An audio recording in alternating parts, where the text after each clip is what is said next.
ইলিশের নাম শুনে জিভে জল আসে না এমন বাঙালি খুঁজে পাওয়া দায়। আর তা যদি হয় চাঁদপুরের ইলিশ, তাহলে তো সোনায় সোহাগা।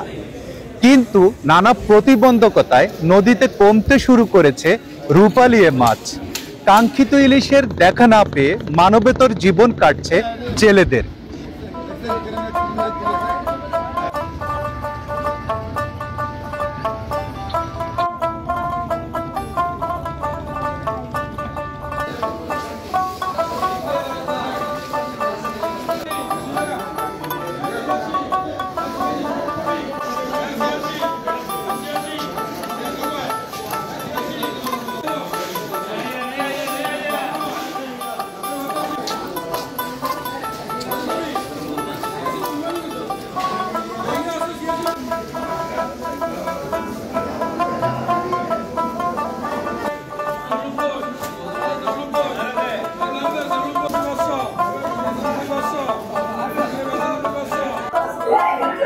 মাছের ভাই আমদানি কম থাকার কারণে আজকে মাছের দামটা অনেক বেশি। আপনার মাছ আসলে আবার মাছের দাম কম হবে, মাছ তো খুব সংকট। লোকাল মাছটা নদীতে নাই বললেই চলে, পানিতে।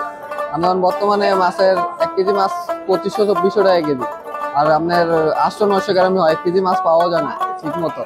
আপনার মাছ আবার আসলে আমদানি হলে আবার মাছের দামটা কমবো। এখন তো আপনার মাছ নাই, তাই আমদানি বেশি। ইলিশ কেনার জন্য এসেছি ঘাটে, কিন্তু মাছের দাম অনেক বেশি, আমাদের আয় সীমার বাহিরে, যার কারণে আসলে আমরা কিনতে পারতেছি না। যদি দাম আরেকটু কমে তাহলে হয়তো আমরা কিনতে পারবো।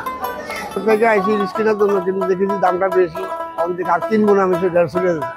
গত 2 দিন মাছের একটু আমদানি ছিল, সেই জন্য মাছের রেটটা একটু কম ছিল। আজকে আবার মাছটা কম, যোগান কম, সেই জন্য মাছের রেটটা বেশি। আজকে 1 কেজি আলা মাছ 2500-2600 টাকা চলতেছে আর কি। আর 800-900 গ্রামের দাম হলো 2300 টাকা। আর 500 গ্রাম 600 গ্রামের দাম হলো 1600 টাকা।